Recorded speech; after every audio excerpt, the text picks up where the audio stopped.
Hello and welcome to Order Within, navigating a world of endless chaos and crisis. Many of us are experiencing inner turmoil, insecurity, anxiety, fears, and isolation. These feelings are only being amplified by news cycles, social media, and never-ending political madness. How do we find our way out of the chaos? How do we find strength within ourselves? How do we find meaning in a world driven by materialism? These questions and many more I aim to answer on the show. My goal is to be a trusted guide on your journey to selfhood. May you find what you seek.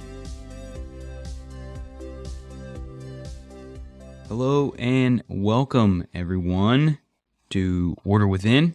I'm your host, Brandon Ward. Episode number 25.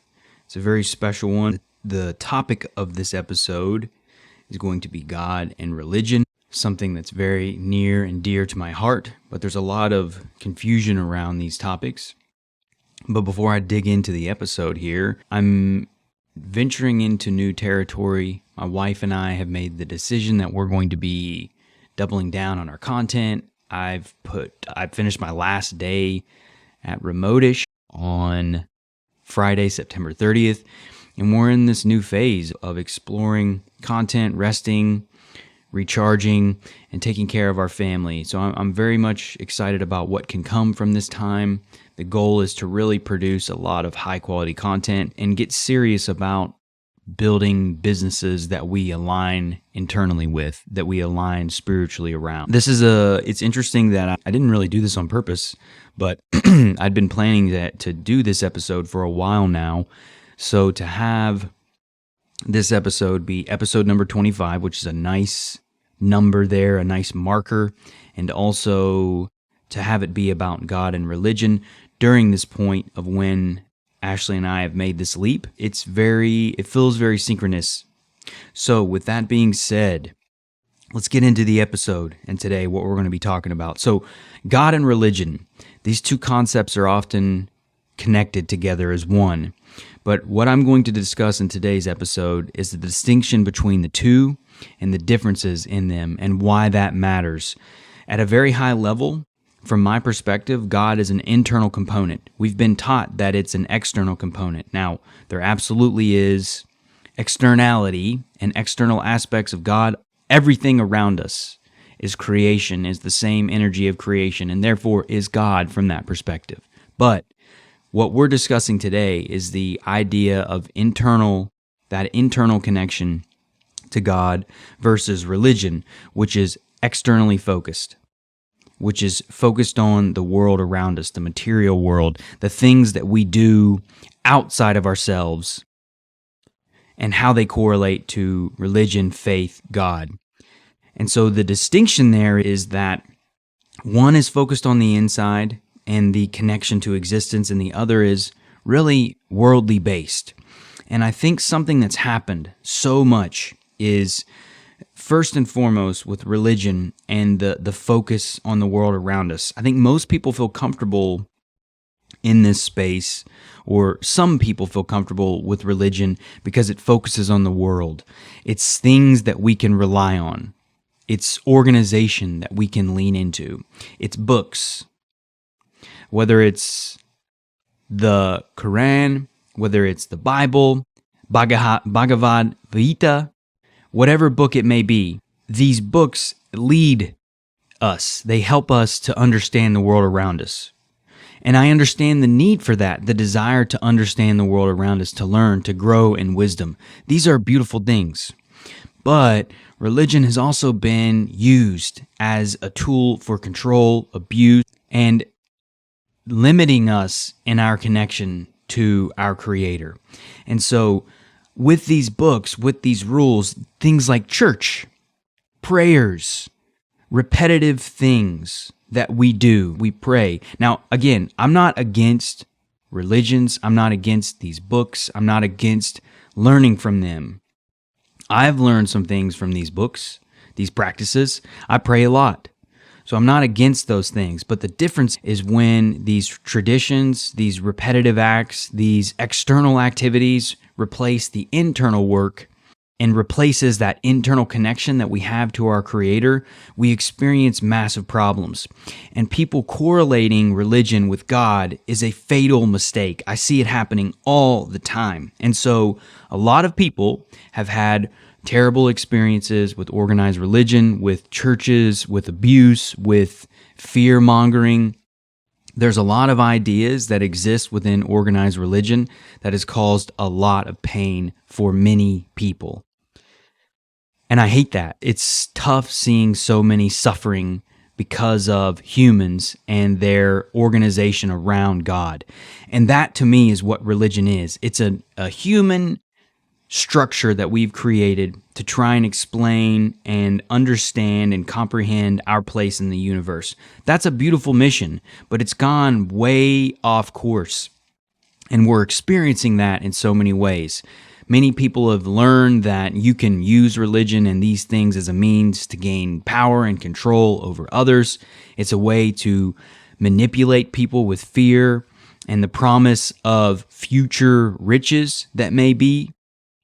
And they're inherent, these examples are inherent in all the world's religions. It's not that there isn't truth in these books and that in these practices and that church can't be fulfilling and rewarding and having a community and having traditions and prayers and processes, things that we do on a regular basis. That's totally fine. But it's when we do those things to replace the inner work is where we get ourselves in trouble. And that, to me, is what religion has done so much of. It's replaced the need for inner work with these concepts of the external activity that we do allows us to gain the thing that we desire.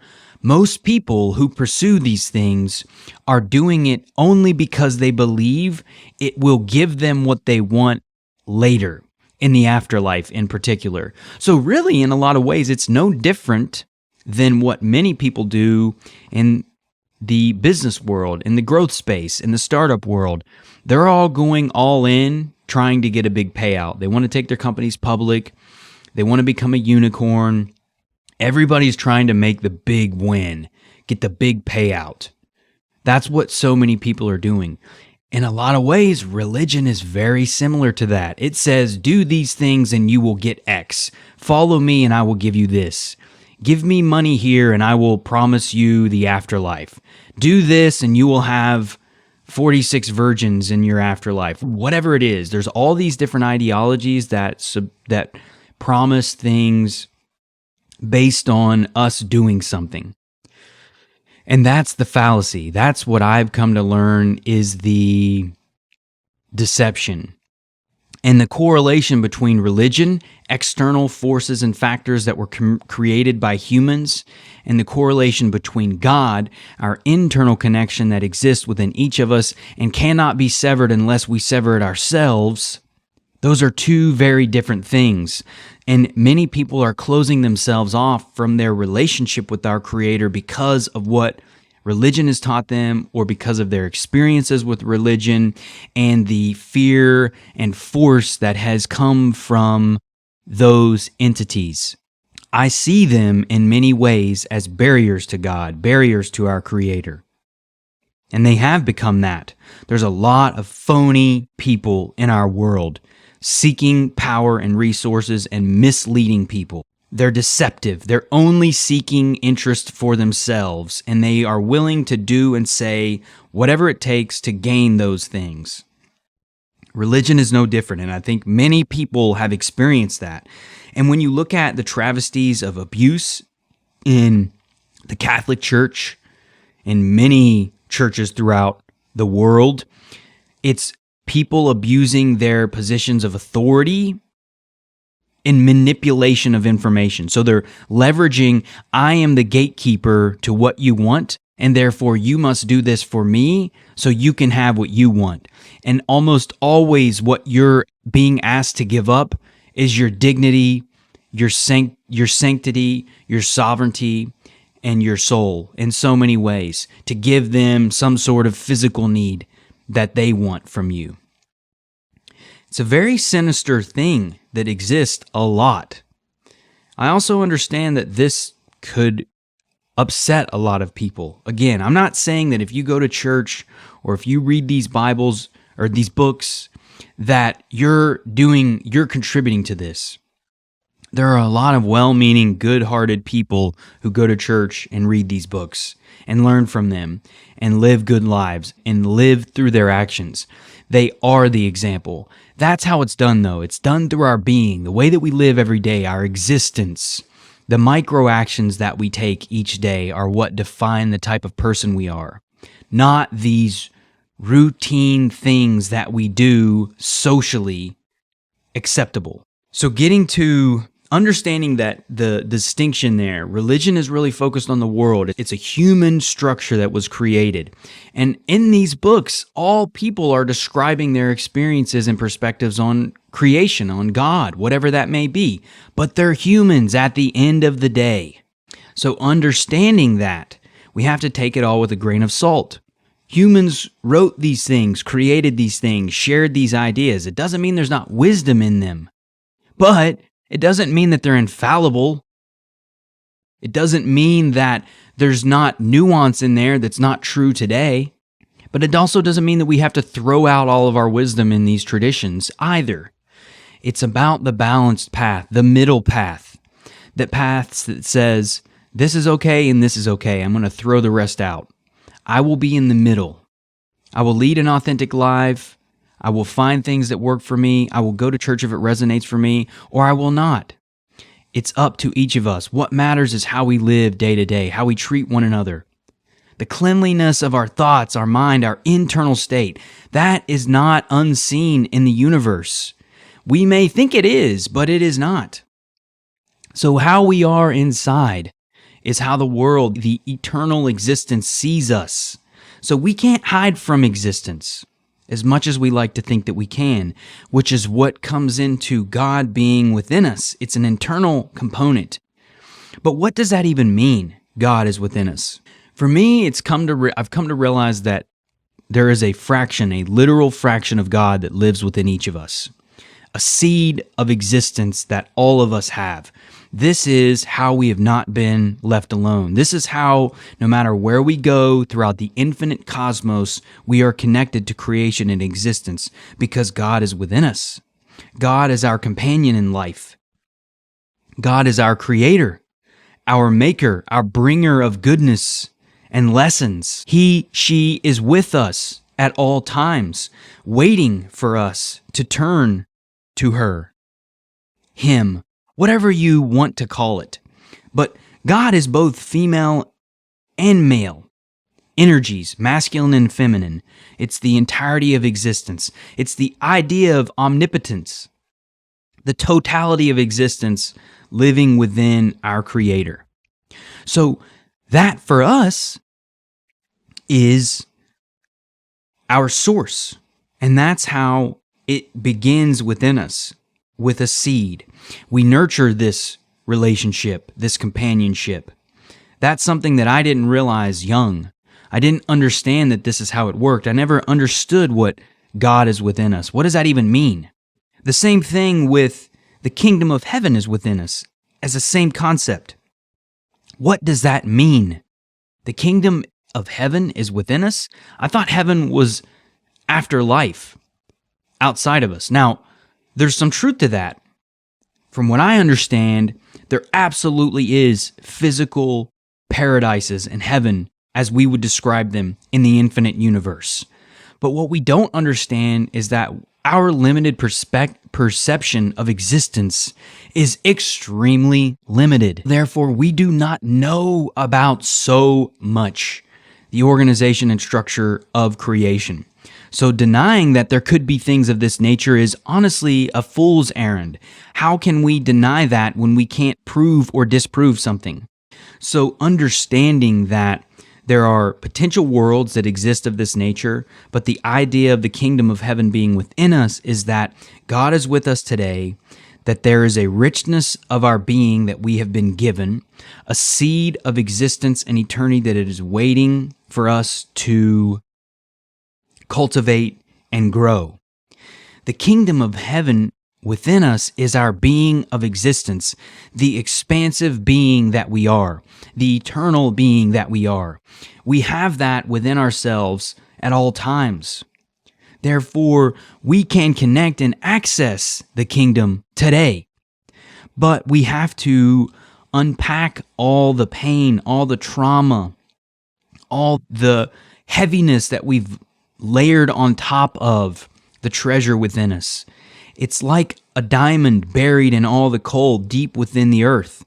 That is our soul. That is the treasure of ourself. That is awaiting to be discovered. That is the concept of God being within us. God is literally with us, and God has given us the seed of our soul that is eternal and that we have a choice to connect with. None of this is required. All of it is choice. That's what makes it so powerful, is we are free to choose the path we take.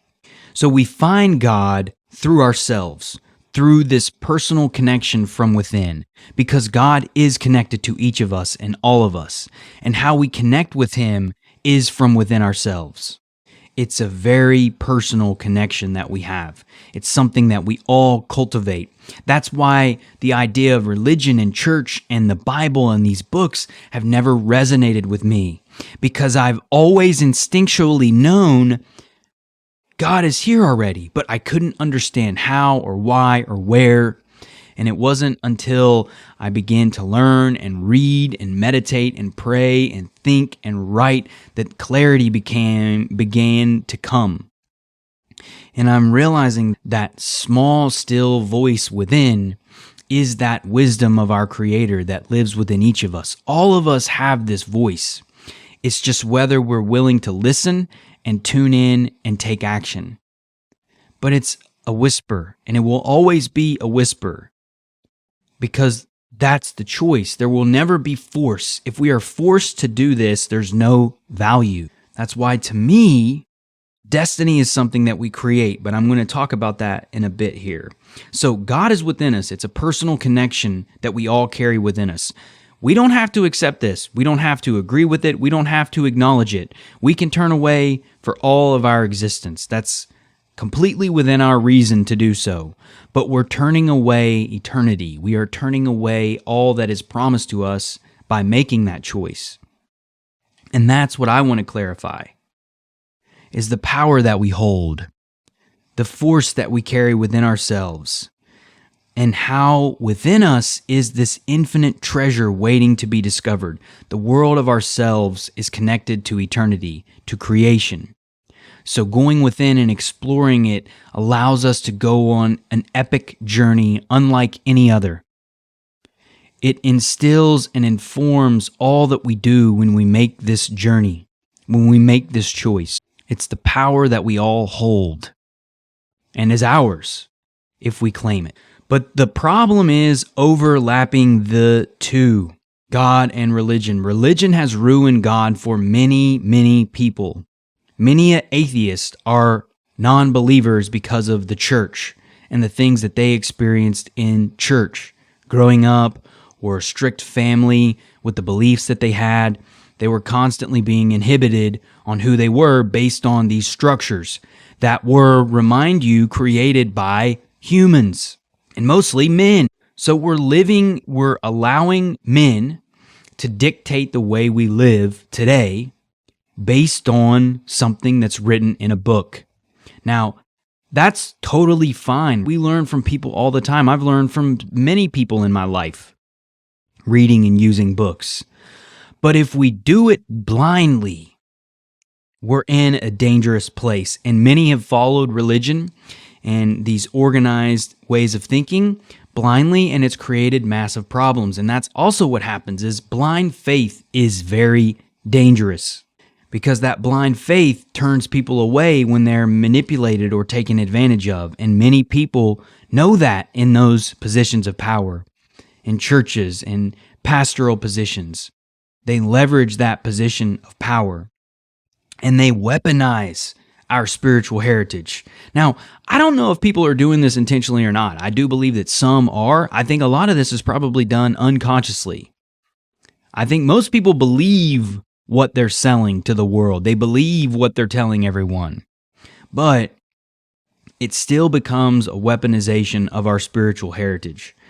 And that happens a lot. It's taking what we yearn for, which is our spiritual truth, the cosmic journey that we are on, the story of our beginnings. It's the roots that we seek to our existence, the why behind we're here, the why behind why we're here. People yearn for this. They yearn for meaning and fulfillment. So knowing that, it can be easily manipulated by those who are in positions of power. The seeker can be misled very easily when they are following their desire to connect with their spiritual heritage, but unsure of how to do that. And that's where religion and these positions of power can take advantage of us when we're seeking in that sense. And that's happened a lot, and it's ruined the connection that people have with God. Now, this doesn't mean, again, as I said at the beginning of the show, this doesn't mean that religion is inherently bad, that these books are bad. But we need to take them with a grain of salt. We need to be skeptical of everything we're engaging with. And we have to understand that humans are not perfect. And we have fallacies and mistakes and all these things that we do. So understanding that can help us not get lost and pulled into the deception. But understanding that nothing is perfect either, right? Religion is just a man-made institution trying to make sense of our spiritual position in the world. That's a beautiful thing. But we're not doing a very good job of it anymore. Many of the world's religions have completely lost their way and have fallen prey to this very materialistic, social status, power-driven way of operating. And these organizations are just another hierarchy that people seek to climb. So, knowing that religion is not inherently bad and that these things are not bad per se, they can be manipulated in that sense, where do we go from here? What's next? How do we get out of this mess?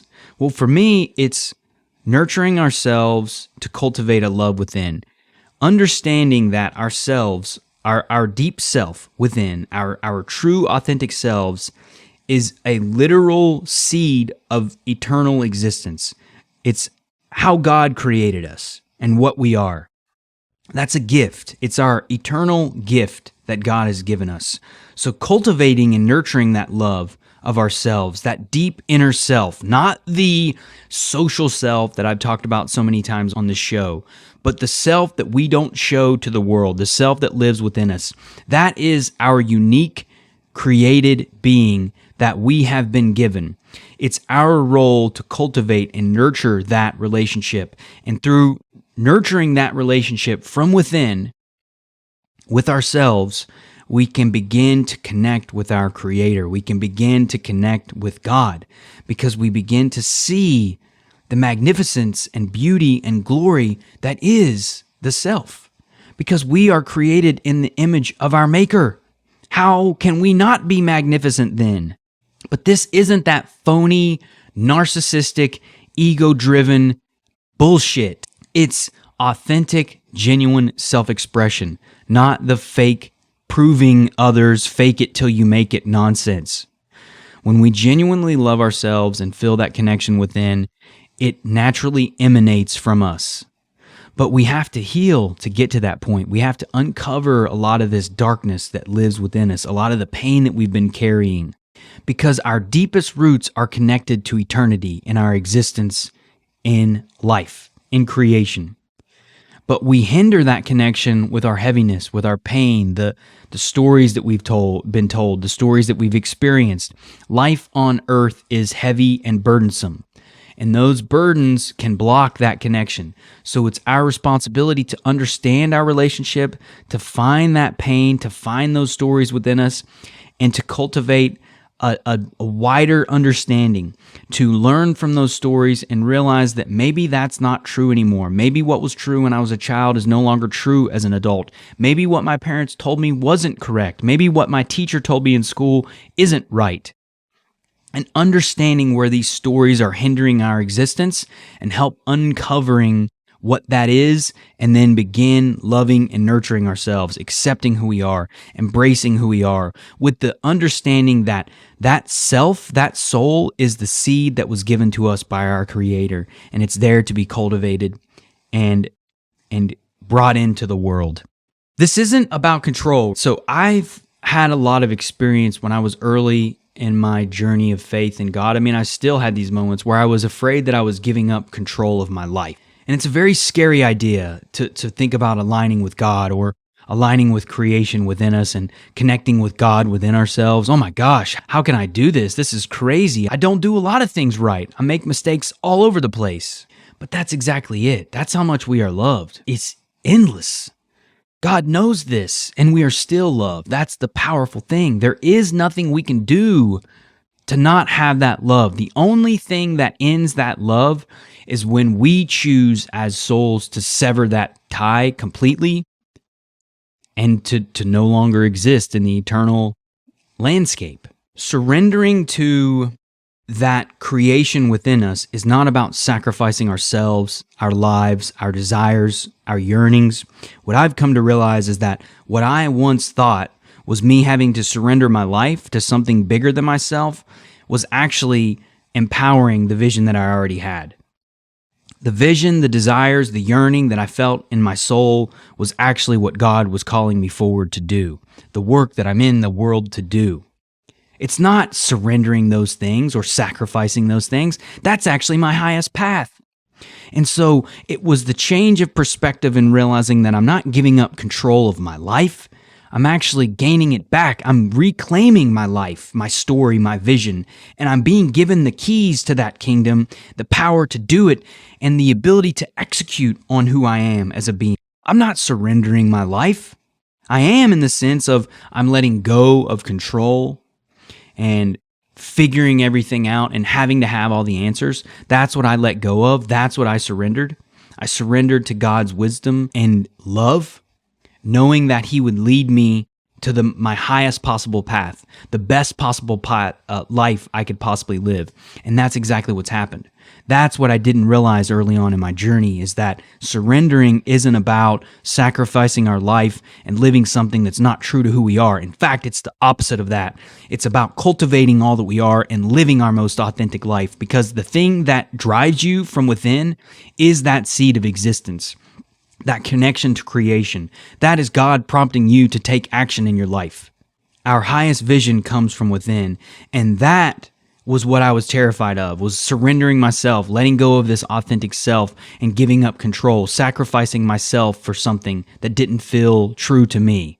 I was wrong, and that was the fear that I felt. I've learned since that it's the opposite, and you can find that too. That's the power of it. So nurturing ourselves, cultivating that relationship within allows us to connect and reconnect with our eternal self, to connect with God that lives within.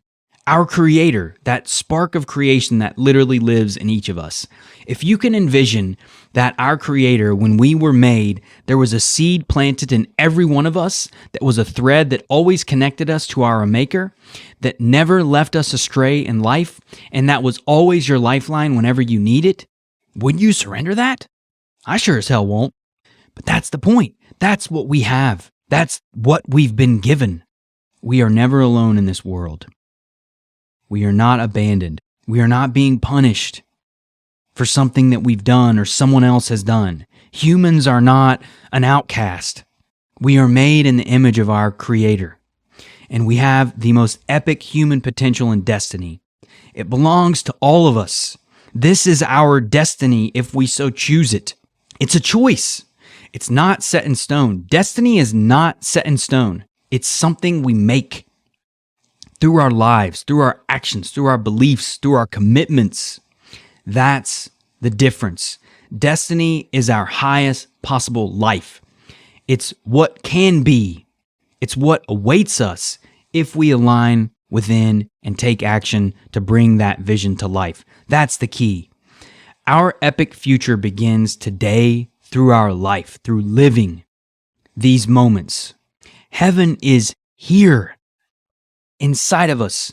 It can exist in this world through our true expression, through our connection of existence, through our connection to God. It is not outside of ourselves. It is not something that someone else gives you. And if anyone tries to stand in your way to your connection to your maker, you call them out and you run in that opposite direction as fast as you can. No one stops you and can stop you from this connection, from cultivating this power that lives within you. No one. Anyone that says otherwise is deceiving you and wanting something from you. Heaven is here today, y'all. Okay. Oh man, that feels good. I'm not hiding anymore. For the longest time, I was hiding. I was hiding my faith, my love for creation, our creator, ashamed that I would be deemed silly, childish, immature, any of those things. But I've come to realize I don't care anymore because the world, from my perspective, is a mess. So why would I care about what anyone thinks regarding that position? I'm far happier now than I ever have been because of this connection and relationship that I've cultivated within myself. I'm not bragging. I'm telling you this because I want you to have the same thing. And it's real. It's life-changing. There's nothing better than the experience of being in yourself, connected to creation, moving in the world in an authentic way. There's no greater feeling because you bring it with you wherever you are in all things. So it layers into everything that you do when we make this connection. That's the power of it. It's an incredible thing, and I want you to have it too. That's really why I'm doing this, because it's yours, it's your birthright, it's there, it awaits you, and the world has done everything that it possibly can to try and keep you from it. And I refuse to go down silently. So I hope you found value in this episode. I'm curious what you may think about these concepts. Some of the things that I'm going to begin doing more of is activating conversations in the community so that we can discuss these things, because it matters. It matters, the stories and experiences that we all have as humans. So I hope you're finding value in it. If you do, please share, like, all those things. But I'm going to go ahead and wrap the episode. I'm not sure what next week's episode is going to be about, but now that I've got a lot more time, I've been getting more organized. I'm getting more intentional about it. I've been planning a lot of episodes out, but I've got a few that I'm considering. But you will see soon what that episode will entail. So until next time, y'all. Thank you for listening to Order Within. If you found the episode helpful, please consider sharing, rating, and subscribing. New episodes will be released every Thursday at 11 a.m. Eastern Standard Time. Until next time, y'all.